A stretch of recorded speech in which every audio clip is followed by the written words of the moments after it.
नमस्कार बहुत स्वागत है आपका सुपरफास्ट 100। आप देख रहे हैं, मैं हूं रीनू। नमस्कार, मैं हूं आपके साथ अंशिका पाठक। बुलेटिन की शुरुआत करते हैं नॉनस्टॉप अंदाज में, लेकिन उससे पहले एक बड़ी खबर आ रही है। आज जारी हो सकता है कांग्रेस का मैनिफेस्टो में राष्ट्रीय व्यापी ओपीएस का भी वादा किया जा सकता है। जांच एजेंसियों के दुरुपयोग पर रोक, जरूरत पड़ने पर कानून में बदलाव भी संभव है। सच्चर समिति के सिफारिशों का जिक्र किया गया।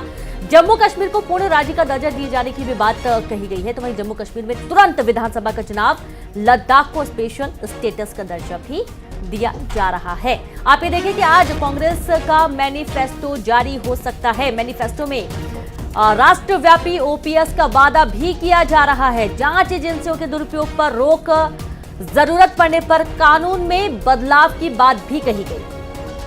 तो कांग्रेस के मैनिफेस्टो के जो प्रमुख वादे जो हो सकते हैं शामिल, वो भी हम आपको बता रहे हैं, जिसमें कि जम्मू कश्मीर को पूर्ण राज्य का दर्जा देने की भी बात इसमें की जा रही है और साथ ही जांच एजेंसियों के दुरुपयोग पर रोक की बात भी की जा रही है, क्योंकि हमेशा से ही कांग्रेस का यह आरोप है कि जो जांच एजेंसियां हैं उनका दुरुपयोग किया जा रहा है। तो ऐसे में इन तमाम चीजों को लेकर कानून में बदलाव, सच्चर समिति के सिफारिशों का जिक्र भी किया जा सकता है।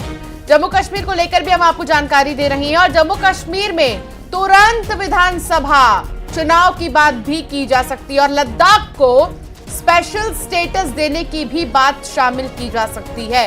तो कांग्रेस के मैनिफेस्टो में क्या खास होगा, ये हम आपको बता रहे हैं। उनके वादे हालांकि मंच से आपने सुने ही होंगे चुनाव के दौरान कई बार। चुनाव से पहले ही, अभी तो तारीखों के ऐलान हुए हैं, लेकिन उसके पहले मंच पर आपने कई नेताओं को सुना होगा। एजेंसियों को लेकर जो बयान सामने आते रहे हैं, लेकिन अब इसके अलावा बड़ी बात तो यह है कि जम्मू कश्मीर में तुरंत विधानसभा चुनाव कराने की बात कांग्रेस की तरफ से की जा रही है।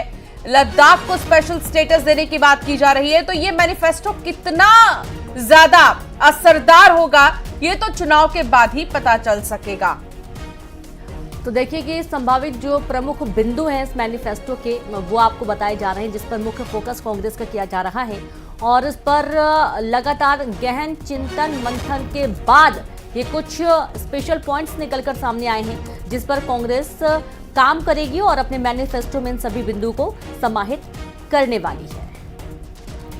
तो देखिए कि कुछ प्रमुख स्टेट्स जहां जम्मू कश्मीर में तुरंत विधानसभा चुनाव की बात शामिल हो सकती है, लद्दाख को स्पेशल स्टेटस का दर्जा दिए जाने की बात की जा सकती है और इस तरीके के तमाम जो महत्वपूर्ण पॉइंट्स होंगे उस पर चर्चा हुई है। तो आज मैनिफेस्टो कांग्रेस पार्टी का जारी हो सकता है और कहा गया है कि जरूरत पड़ने पर कानून में भी बदलाव किए जाएंगे। तो ये मैनिफेस्टो हम कह सकते हैं कि विधानसभा चुनाव में जो मैनिफेस्टो जारी किया था कांग्रेस ने, जिसमें कि किसानों का जिक्र था, महिलाओं का भी जिक्र था और साथ ही युवाओं को रोजगार देने की जो बात की गई थी, उससे इतर लोकसभा चुनाव के वादे नजर आ रहे हैं।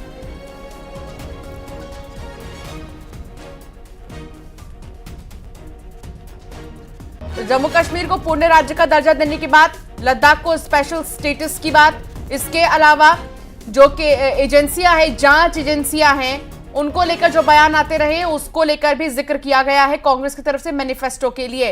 अशरफ काजमी हमारे साथ जुड़ गए हैं। अशरफ, कांग्रेस के मैनिफेस्टो को किस तरीके से देखा जाए? विधानसभा में किसानों को लेकर मैनिफेस्टो में बातें शामिल की गई थी और महिलाओं को लेकर बातें शामिल की गई थी, लेकिन इस बार का जो मैनिफेस्टो होगा वो थोड़ा डिफरेंट होगा कांग्रेस का। हाँ बिल्कुल, देखिए लोकसभा चुनाव है तो लोकसभा चुनाव के मद्देनजर ही ये मैनिफेस्टो की आज बैठक हुई है और अब शाम को उम्मीद की जा रही है कि शायद ये मैनिफेस्टो जारी भी कर दिया जाए। तो इसमें जो सूत्र बता रहे हैं, जो वादा किया गया है कि जो लगातार कांग्रेस इस तरह लगाती रहती है कि केंद्र की जो एजेंसीज हैं उनका दुरुपयोग किया जा रहा है।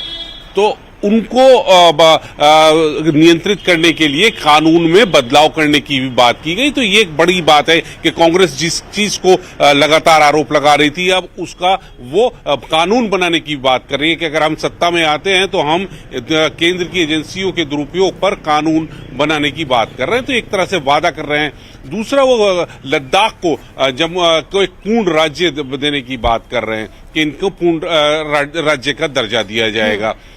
ये सब चीजें हैं जो इस मैनिफेस्टो में है, और वो मैनिफेस्टो जब जारी होगा तो आपको पूरी तस्वीर साफ हो जाएगी। और जाहिर सी बात है, ये मैनिफेस्टो जो है लोकसभा चुनाव के लिए है। इसमें जो बातें इन्होंने अभी जो राहुल गांधी की भारत जोड़ो न्याय यात्रा निकली है, जिसमें न्याय की बात, उसमें महिलाओं की बात की गई है, युवाओं की, किसानों की, तो इस मैनिफेस्टो में उनको न्याय दिलाने की भी बात जरूर शामिल होगी। जी, बहुत शुक्रिया अशरफ, विस्तार से जानकारी साझा करने के लिए कि कांग्रेस के मैनिफेस्टो में कौन सी वो बड़ी बातें हैं जो शामिल की जा सकती हैं। बिल्कुल, और बहुत ही प्रभावित करने वाला ये मैनिफेस्टो होने वाला है कांग्रेस का, और काफी गहन चिंतन के बाद इस मैनिफेस्टो को लाएगी कांग्रेस। अगली बड़ी खबर का रुख करेंगे, बात करेंगे भिंड में बिजली बकायादारों की दबंगई का मामला, जहां पैसे वसूलने आई टीम के साथ हाथापाई हुई। अभद्रता का वीडियो सामने आ चुका है, सोशल मीडिया पर भी वायरल हो रहा है। देहात थाना क्षेत्र के 12 कला गांव का यह मामला बताया जा रहा है, हाथापाई से जुड़ा। और देखिए, ये वीडियो सामने आ गया है। भिंड में बिजली बकायेदारों की दबंगई देखने को मिली। पैसा वसूलने आई टीम के साथ हाथापाई की गई। एक तो बकाया नहीं भरा गया, और दूसरी तरफ यहाँ हाथापाई की गई है टीम के साथ। रवि रमन त्रिपाठी संवाददाता साथ जुड़ गए हैं। रवि रमन, क्या पहचान हो सकी है, किन लोगों ने मारपीट की थी और क्या वजह थी? मैं आपको बताऊं कि ये 12 कला गांव जो देहात थाना क्षेत्र के अंतर्गत आता है, जिसमें जब कल बिजली विभाग के जो बड़े बड़े बकायेदार हैं उनके वसूली करने के लिए जब विद्युत विभाग की टीम भेजी गई थी, जिस टीम में राकेश यादव जो लाइन हेल्पर है वो गए थे, और दीप सिंह जो मीटर रीडर है वो गए थे, और राजेंद्र सिंह भदौरिया, ये 3-4 लोगों की टीम बनाकर बिजली विभाग की ओर से गई थी। तो ये ग्रामीण क्षेत्र में जब क्या है, बड़े बकायेदार होते हैं, बड़े ट्यूबवेल वाले होते हैं, तो उन पर करीब 2-2 लाख रुपए तक का बकाया राशि थी, जिसको वसूलने के लिए जब बिजली विभाग के वरिष्ठ अधिकारियों के निर्देश पर जब कर्मचारी जाते हैं, तो मौके पर कनेक्शन जब उन्होंने काटा, तो काटते ही वो भड़क गए और लगातार जो कर्मचारी है उनके साथ अभद्रता करने लगे। और कहीं ना कहीं एक सबसे बड़ी बात ये है कि जबरदस्ती जो जिससे कनेक्शन काटा गया था, वो कटर भी छुड़ा लिया गया है कर्मचारियों के हाथ से। फिर इस बात की कर्मचारियों ने वरिष्ठ अधिकारियों को जब फोन पर सूचना दी, तो मौके पर उनको बुलाया गया। तो तत्काल वो लोग देहात थाना क्षेत्र पहुंचे, जहां पर टीआई जो प्रदीप सोनी है उनको आवेदन दे दिया गया है। और अभी ऐसी जो है प्रदीप कुमार जैन, उनसे भी हमारी बात हुई थी। उनका कहना है कि जो भी कर्मचारियों के साथ अभद्रता की है जिन लोगों ने, उनके खिलाफ हमने साक्षीकार में बाधा का जो आवेदन है वो दे दिया है। अब पुलिस देखने वाली बात होगी ऐसे दबंग लोगों पर पुलिस क्या कार्रवाई करती है। रवि रमन, बहुत शुक्रिया जानकारी साझा करने के लिए। और चलिए एक नजर नॉनस्टॉप खबरों की ओर। बलरामपुर में आवासीय विद्यालय के बच्चों के सेहत के साथ किया जा रहा खिलवाड़। आवासीय विद्यालय के आचार्य में निकला मरा मेढक। एक्सपायरी बेसन से पकौड़े बनाने का वीडियो भी वायरल हुआ। निवाड़ी में 2